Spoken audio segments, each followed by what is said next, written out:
एक बार भगवत ऋषिक जी महाराज अपने गुरुदेव के चरणों में बैठ के निवेदन किया कि जैसी आपकी आज्ञा, ठीक अक्षरशः वैसे ही वैराग्य से रह रहे, फिर भी काम वेदना सता रहे। वो बोले करवा ले आए। बोले देखो इसमें तेल तो नहीं है? बोले नहीं। पानी भरा, थोड़ी देर रखा, तेल आ गया। बोले जानते हो इसमें तेल क्यों आ गया? क्योंकि इसमें तेल रखा गया था। बोले अब देखना। और उस करवे को ढेर सारी आग थी, उसी आग में रख दिया। 10-15 मिनट रखने के बाद फिर निकाला। बोले अब पानी रखो। पानी रखा, तेल नहीं आया। बोले समझ गए, अभी तुम्हारे तप में कमी है, और तप करो, भस्म हो जाएगा ये। हस्त मैथुन एक ऐसी क्रिया है जिसको किसी दवा से नहीं रोका जा सकता। भाई अमुक चीज नहीं खानी है वो आपको नहीं खानी है, अमुक क्रिया नहीं करनी है वो आपको नहीं करनी है, तो आपको सुधरना पड़ेगा। इसीलिए तो कह रहा हूँ इसमें ना तो कोई वैद्य काम कर सकता है ना कोई गुरु काम कर सकता है। कई बार हमने बताया है कि अगर हम प्रातःकालीन 2-3 किलोमीटर दौड़े, आधा घंटे व्यायाम करें, स्नान करके थोड़ा नाम जप करें, और ये नियम लें कि कभी भी हम हस्त मैथुन नहीं करेंगे। कहाँ से सपाटे लगा के आए? पलवल से सपाटे लगा के आए हुए 51,000 सपाटे। 6 दिन में यात्रा महाराज कंप्लीट हुई है। आपसे बहुत मुझे प्रेरणा प्राप्त हुई सपाटे दंड बैठकों के माध्यम से। प्रयागराज महाकुंभ में 2,51,000 सपाटे दंड बैठक, और भगवान राम मंदिर जब उद्घाटन हुआ 1,51,000 सपाटे लगाकर ब्रह्मचर्य चरित्र में कितनी शक्ति है ये दिखाया। 4 बार लगातार राजस्थान बाल केसरी, 13 विश्व रिकॉर्ड, वर्ल्ड स्टेमिना चैंपियनशिप विजेता, सब आपके चरणों में अपने विश्व रिकॉर्ड समर्पित करता हूँ। ब्रह्मचर्य आप में सुंदरता बढ़ेगा, बल भरेगा, तेज भरेगा। मैं ऋषिध्यान ने ब्रह्मचर्य के बल से मृत्यु पर अधिकार किया, और कितना बल था। कहते 2 खुखार सांड आ रहे थे, उत्पात कर रहे थे, पूरा बाजार जो था वो भगदड़ में था। स्वामी जी को पता चला बहुत खुखार खांड है। ऋषिध्यान आगे बढ़े, प्राणायाम भरा, अपने बाजुओं को फैलाया और उन दोनों सांडों के सींगों को पकड़कर धक्का दिया और उन्हें दूर हटा दिया। असली देशद्रोही गद्दार पूरी दुनिया में सबसे बदनाम, 10 रुपए पर अपने ईमान को बेचकर चोर डकैतों को हीरो बनाने वाले और गोरक्षक गो भक्तों को उंगली उठाने वाले देशद्रोही गद्दार टीवी चैनल वाले। सीधा चैनल दे रहे हैं, सीधा चैलेंज है उनको। उनकी माँ ने अगर दूध पिलाया और टीवी चैनल वालों ने, मुझे दिखाओ, मैं खुला चैलेंज देता हूँ टीवी चैनल के माध्यम से। जिसकी माँ ने दूध पिलाया, अंडा, मांस, पाउडर, डिब्बा में ताकत हो, मुझे हरा देना, नहीं जीवन भर मैं गुलामी कर लूंगा। अगर वो हार जाएंगे 1 साल, सिर्फ 1 साल हमारी गौशाला में गोबर डालना पड़ेगा। इसे कहते हैं मर्दानगी। ध्यान दीजिए कितना कलयुग का कृपा प्रसाद है। यहाँ कह रहे हैं भगवान महर्षि वेद व्यास देव जी, सतयुग में 10,000 वर्ष ब्रह्मचर्य से रहकर दाहिने पैर के बल अंगूठे के खड़े होकर दोनों हाथ उठाकर मंत्र जपने से जो फल मिलता था वह त्रेता में 1 वर्ष, द्वापर में 1 मास और कलयुग में 24 घंटे नाम कीर्तन करने से वो फल प्राप्त होता। पूछिए, ये 5 ज्ञानेंद्रियां हैं जो आपकी दुर्गति का कारण है। एक है रसेंद्री, कितना भी इस दुष्ट को भोग दे दो ये कभी तृप्त ही नहीं होती। नेत्रेंद्री, ये देखना है। त्वगेंद्री, स्पर्श काम सुख के लिए तड़प रही। उपासक ये नहीं समझ पा रहा कि इंद्रियां हमें ठग रही, सुख कहाँ है ये नहीं समझ पा रहा। ये इंद्रियों की जो मांग है वो आपकी मांग नहीं है। आप इनमें जितनी तन्मयता करके इनकी मांग को सही मानते रहेंगे तब तक आपकी आंतरिक दुर्गति रुकने वाली है। प्रशंसनीय वो है जो इस समय विकार से लड़ रहा है, हर विकार को रौंद रहा है, अपने हृदय की मलिनता को सामने रख रहा है। योद्धा दुश्मन को परास्त करके विजय श्री की आशा रखता है। 1000 बार परास्त होने पर भी निराश नहीं होना चाहिए। चूक गए, इस बार भी चूक गए, आगे बढ़ेंगे, रौंदेंगे हम हरि नाम के बल से।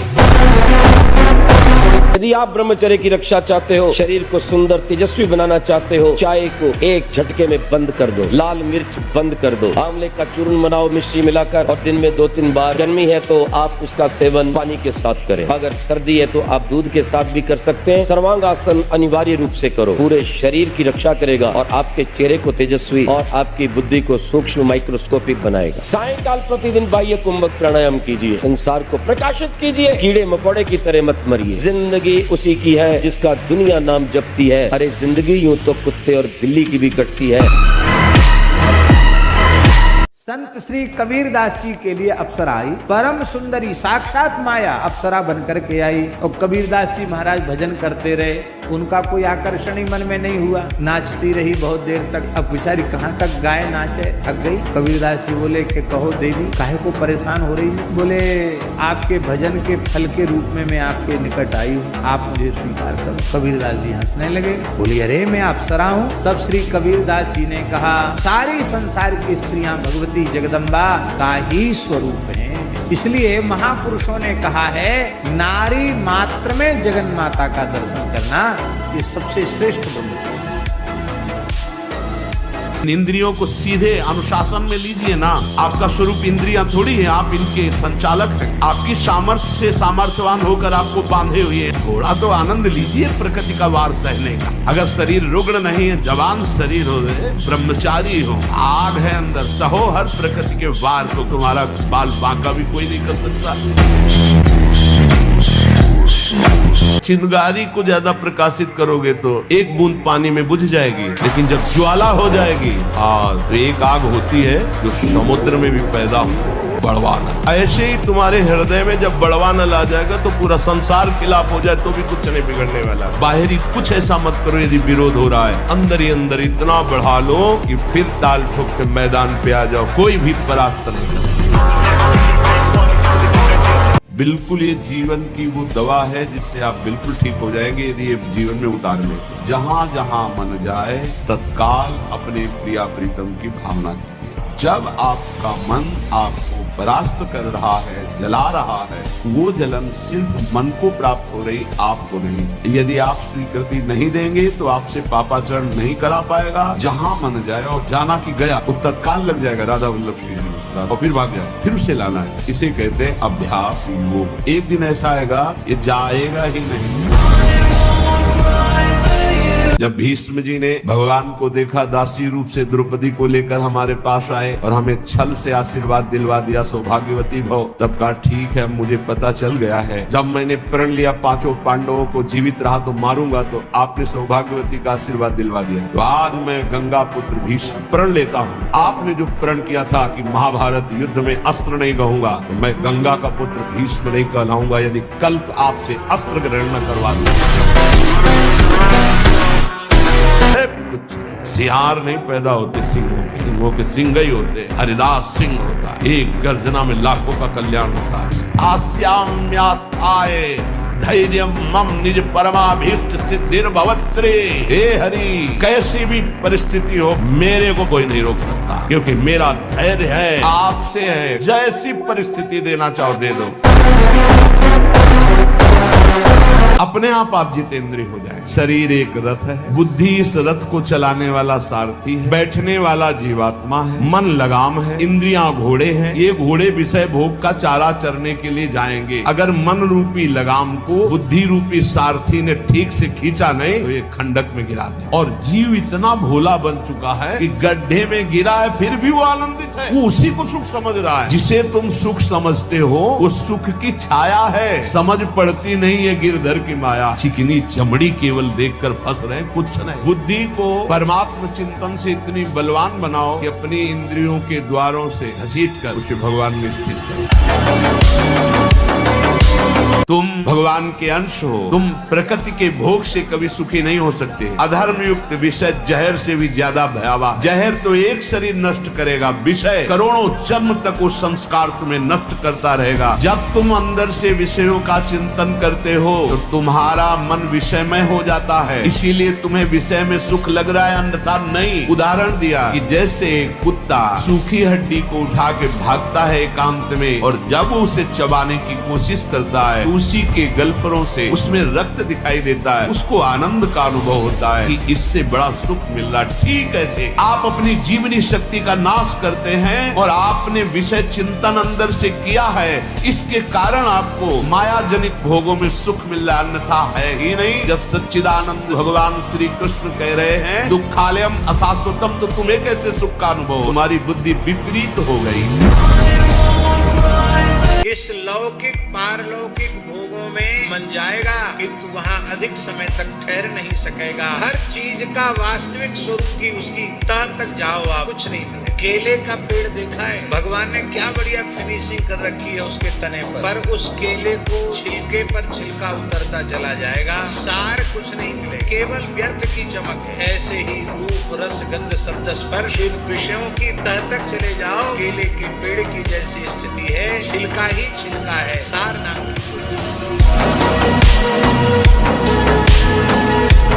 अभ्यास बल में बहुत बड़ी ताकत है। जब उड़िया बाबा ने सुना कि एक महात्मा 10 ग्राम संख्या जहर रोज खाते हैं, इसमें तो 10 आदमी मर जाए, ऐसा हो ही नहीं सकता। उनका पता बताइए। उड़िया बाबा वहां गए, महात्मा से कहा आप 10 ग्राम संख्या जहर रोज खाते हैं? उनका हाँ। बोले मैं देखना चाहता हूँ, क्योंकि विश्वास नहीं होता, 10 ग्राम में तो 10 लोग मर जाए। उन्होंने डाला सिलबट्टा में 10 ग्राम तौल करके जहर, उसे पीस करके पूरा धोकर खप्पर में डाला और बस पी गए। बोले 10 ग्राम कैसे? तो बोले अभ्यास से हम विष को पचा सकते हैं। तो मन को वश में नहीं किया जा सकता, कुछ दुष्कर नहीं है, तुम अभ्यास में आओ। अभ्यास में तुम जितना आगे बढ़ोगे उतने उच्च अवस्था को प्राप्त हो जाओगे।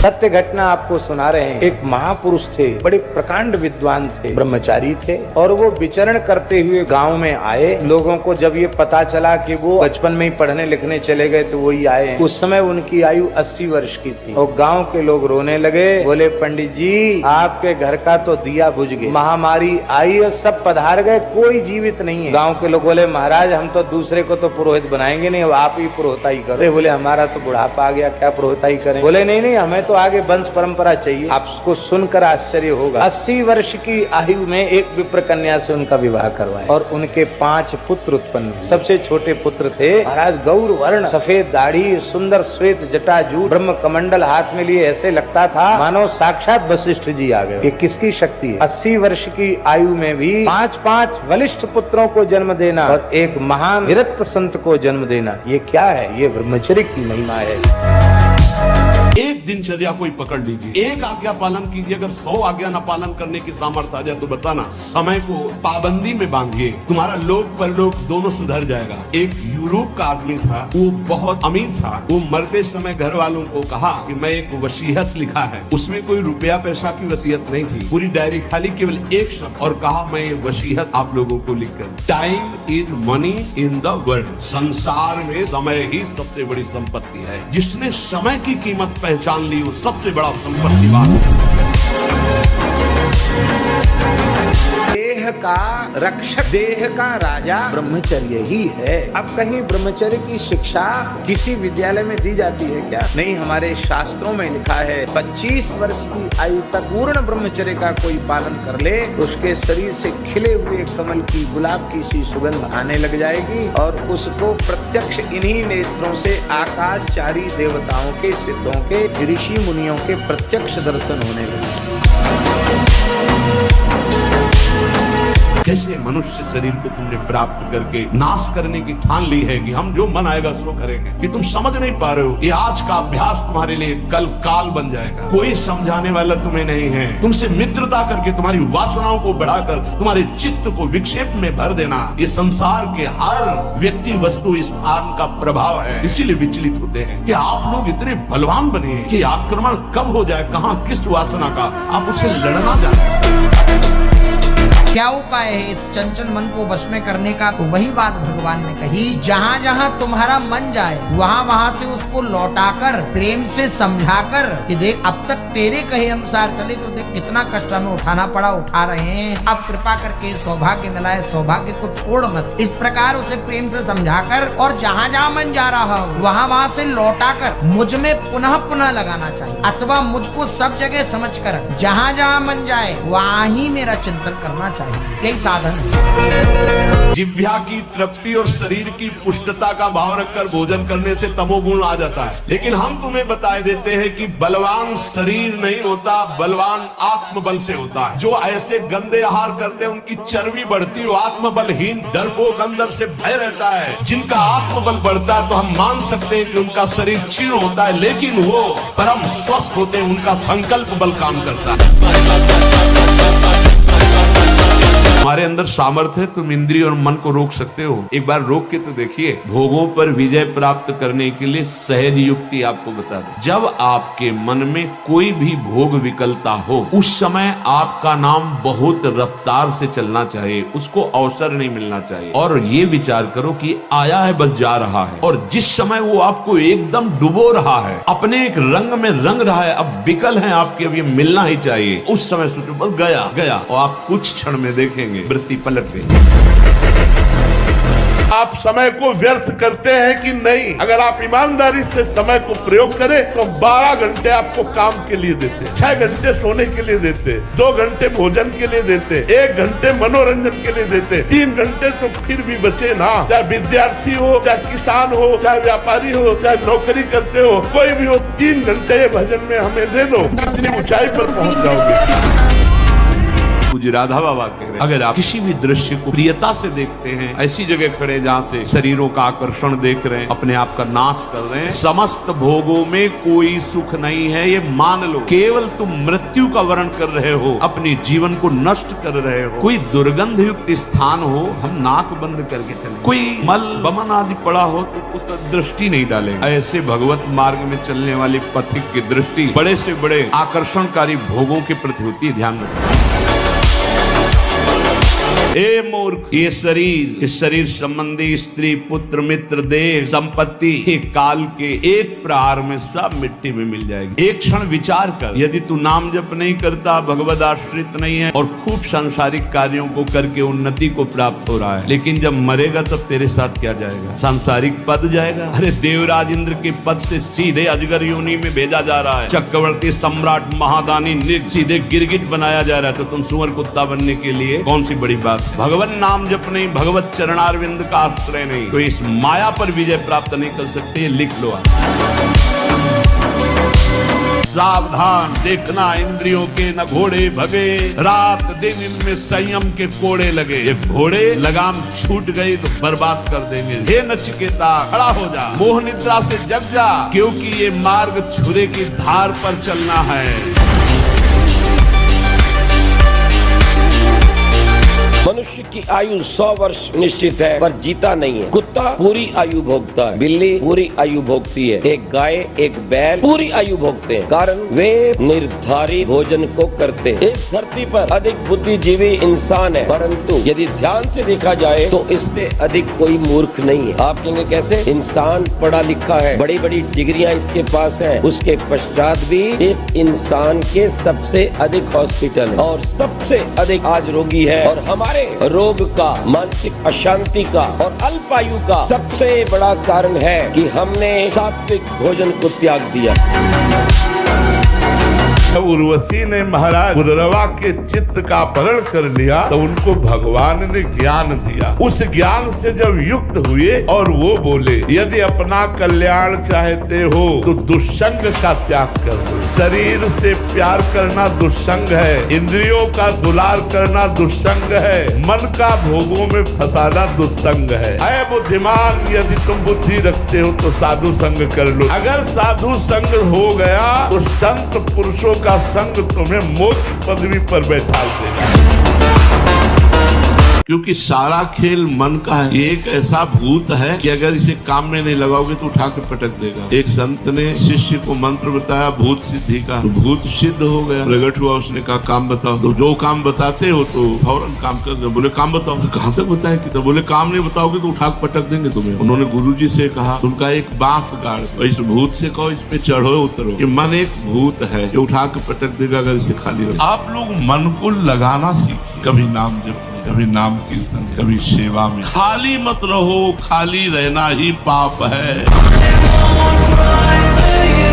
अरे बिल्ली कुत्ते की तरह रो करके मर जाना ये मनुष्य जन्म नहीं। और जीना सीखो, संघर्ष से लड़ना सीखो, संघर्ष करो, सच्ची मानो ये मनुष्य जन्म है, हम अविनाशी हैं, परमात्मा के अंश। हर कष्ट को गले लगाना सीखो, हर संघर्ष को रौंदना सीखो। हम ये तुम्हें सिखा रहे कि अगर भगवान से जुड़ोगे तो तुम जीत जाओगे, और भगवान से नहीं जुड़ोगे कोई सहारा देने वाला। इसलिए उठो, जागो, तुम सच्चिदानंद स्वरूप हो, तुम भगवत भक्ति के द्वारा इस माया पर विजय प्राप्त करो। बहुत बड़ी बात है, इसको अंदर से समझ ले। विषयी का संग साक्षात काले सर्प के संग के समान समझो। विषय की अग्नि की चपेट में तुम अध्यात्म शक्ति को भस्म कर दो। अगर आप कोई वासना लेकर इस मार्ग में चलेंगे तो वही वासना माया जानकर तुम्हारे आगे जाल फेंक देगी। उस वासना का संयोग होने पर भागो, ना कि उसको स्वीकार करो। पहले प्रयत्न करो, फिर प्रार्थना करो। पहले बचने की कोशिश करो। जब आपको लगे कि अब गिरा तो फिर भगवान से प्रार्थना कर दो। प्रारंभ से लेकर अंतिम तक फाइनल में जो निकल पाए वो कोई गुरु का पहलवान होगा, दूसरा कोई नहीं। हम समय का महत्व नहीं समझते। किसी व्यक्ति ने 20 वर्ष की उम्र में धन कमाना आरंभ कर दिया और लगातार 60 वर्ष अथक परिश्रम करके धन कमाया। 100 करोड़ रुपए उसके पास हो। अब जिसने अपने जीवन के अमूल्य 60 वर्ष खर्च करके 100 करोड़ रुपए कमाए हैं, वो भगवान से कहे ये 100 करोड़ रुपए ले लो और 60 मिनट हमको चाहिए दे दो। अच्छा चलो जाने दो, 1 मिनट दे दो। भगवान की तरफ से कहेगा कि 1 मिनट, अरे 100 करोड़ कुछ नहीं है, तीनों लोगों की संपत्ति तुम्हें मिल जाए और उसके बदले तुम एक क्षण चाहोगे अधिक अपनी आयु से नहीं मिलेगा। ऐसे अमूल्य श्वासों को लोक व्यवहार में और मौज मस्ती बाहर करने में उस समय को आग लगा दे। जिसने समय की कीमत नहीं समझी उसका जीवन 2 कौड़ी का भी नहीं।